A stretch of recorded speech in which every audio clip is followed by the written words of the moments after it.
In the first edition of Rabbi Jonathan Sacks's book, The Dignity of Difference, he wrote an important sentence.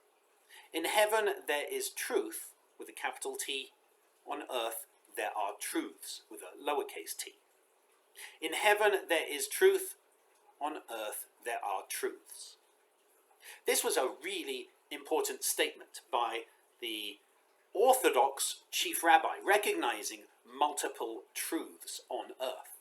It was such a huge statement that actually the ultra-Orthodox in England forced him to retract it, as well as taking out references to the age of the earth and to dinosaurs. And so a second edition of his book came out, which took out this wonderful, important sentence. In heaven there is truth, on earth there are truths. Interestingly, at the time, in the Reform communities around the UK and in the liberal communities around the UK, when everyone in the Jewish media was saying how extraordinary it was for somebody to write that, the progressive communities basically responded by saying, we've been saying that for decades. In fact, perhaps since Reform Judaism started 200 years ago. But it was a big statement for an Orthodox rabbi to say, even if he did later retract it. In heaven there is truth, on earth there are truths. That's actually very important for us in terms of how we lead our Judaism. In Pirkei Avot, in chapter 4 of Pirkei Avot, Rabbi Yishmael says, don't say you must accept my view, because the choice belongs to your colleagues and you have no right to compel them. Just because we believe something to be true doesn't mean that everyone else must accept that truth. One of the challenges of today, of course, is the subjectivity of truth. It's important for us all to recognize that we have our own truths, but some things are objectively true as opposed to subjectively true. Science is one of these obvious examples that we see today in contemporary society. So many people assuming that it is subjectively true and saying, therefore, that they don't need to follow scientific advice. But the reality is that you can't compel someone to accept your truth, and they may be deeply embedded in their truth. And we have been seeing a lot of research about the more you try to push someone into your own truth, the more that they will embed themselves in their truth and not come to believe your truth.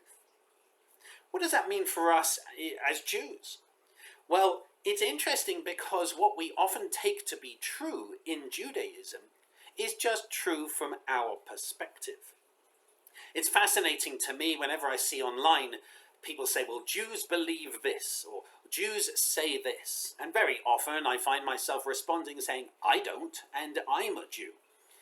I have my truth, which it comes from my reading of text, my reading of tradition, and also my understanding of the Jewish community and what it believes. And the reality is that even in Santa Fe, we have differing communities that hold differing truths. That relativity of truth is really important. It actually helps the Jewish community grow. It helps us learn, it helps us study with each other and develop and have new opinions and be welcoming to new ideas. That's why we traditionally study in Chavruta, in a partnership, in a pairing, so that we hear a different perspective on the text. What's fascinating is how many times people turn around and say, okay, but what does the text actually say? Let's ask Rashi. I was involved in an online discussion, as I have wanted to do. It was more of an argument, to be fair, where somebody said about Rashi, and this is Rashi's perspective, and I said, well, that's interesting. It's an interesting perspective, but I don't hold by it. And this person wrote back and said, how arrogant are you to disagree with Rashi? How could you possibly disagree with Rashi? Because Rashi's perspective is correct. And that person, I realized I couldn't argue with that. I tried. But that person was coming from a perspective, a truth perspective of everything in the Jewish tradition having been received on Sinai and passed down generation to generation, and then each rabbi just lets some of that go into the public domain. And that's not my theology. So I can't turn around and say Rashi was always correct, or Maimonides was always correct, or Nachmanides, or Ibn Ezra. They have an interesting opinion which comes from their own perspective, but it's their truth, not the truth. It's fascinating as we look, coming up this week, we have two events which really relate to this absolute and relative truth. Our first event is this afternoon at 4 o'clock. Johnson Yazzie, who's the illustrator of Yossel's Journey, which is a lovely book, will be coming in and presenting the book and giving you an opportunity to read it, to buy it, and so on. This is a book about a Jewish Russian immigrant, a young boy who befriends a Native American Navajo boy after he moves to the American Southwest.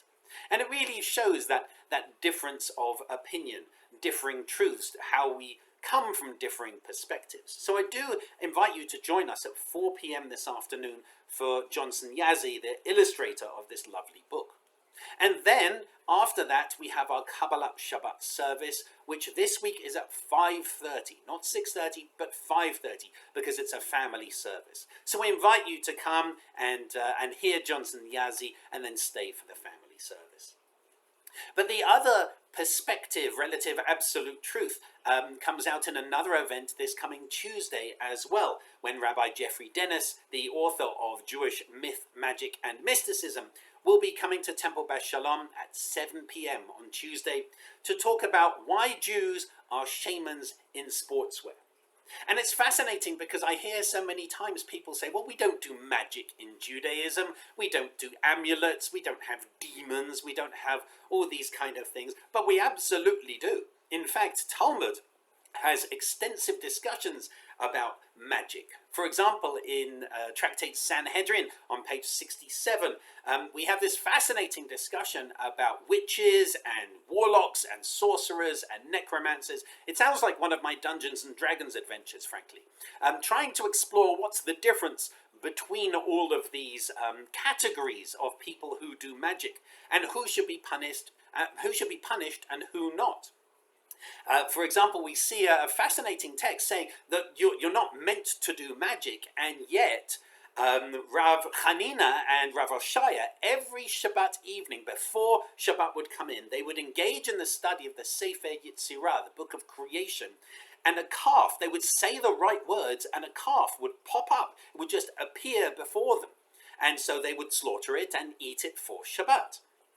That's magic. That really is magic. It's actually a fascinating text, because what they're doing is they're studying the Sefer Yetzirah, which is a book which claims to explore the letters of the Hebrew language and how they were used in God's creation of the universe.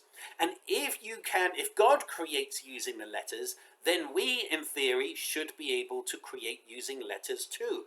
The phrase abracadabra, after all, actually comes from our tradition. Abracadiber. I do as I create, basically. I do as I speak, or I create as I speak is probably a better translation. You say it, you create it. Abracadabra. So it's extraordinary to have that in our Jewish tradition, when most people would say, well, we don't do things like that. We don't do magic like that. There is an amusing extra part to that story, which, since I'm on this page of Talmud, I have to share, which is immediately after the story of Rav Hanina and Rav Oshaya.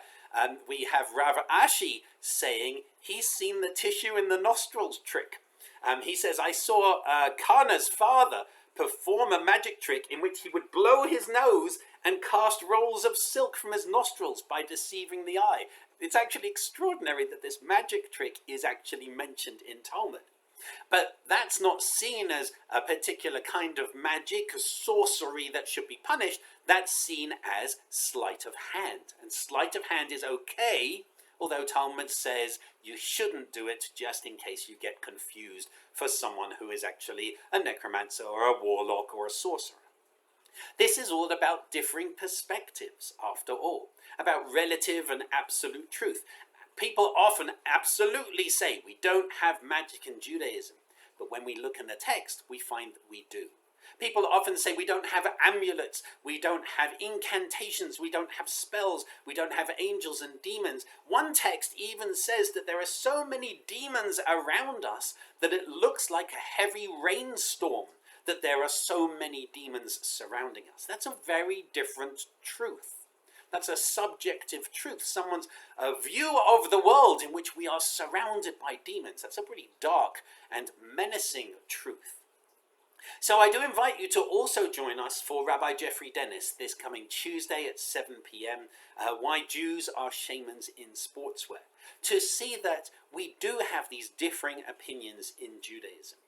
The question that every community, particularly every Reform community, now needs to address is, what is the community's truth? What do we hold by as a community? And I think the strength of Reform Judaism is that in our community there are truths.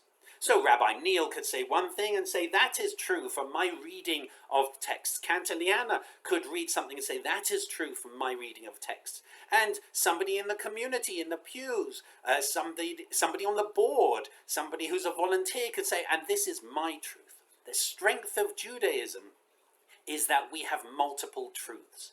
And given that we have multiple truths, it's incumbent upon us to learn about them, to hear them and to explore them, and to see if they can be brought into our own truth. So, with that in mind, I invite you again to come and join us this afternoon at 4 p.m. Johnson Yazzie, the illustrator of Yossel's Journey, a book about differing truths, about a Jewish Russian immigrant child and a Native American Navajo child. I invite you to come and join us 7 p.m. on Tuesday for Shamans in Sportswear, Jews as Shamans in Sportswear, to hear another perspective. It's not going to be for us to force that perspective upon you. As Rabbi Yishmael said in Pirkei Avot, I can't say you must accept my worldview, but I do encourage you to come and hear these different perspectives, because they're going to be absolutely fascinating. I hope to see you then, and I wish you Shabbat Shalom.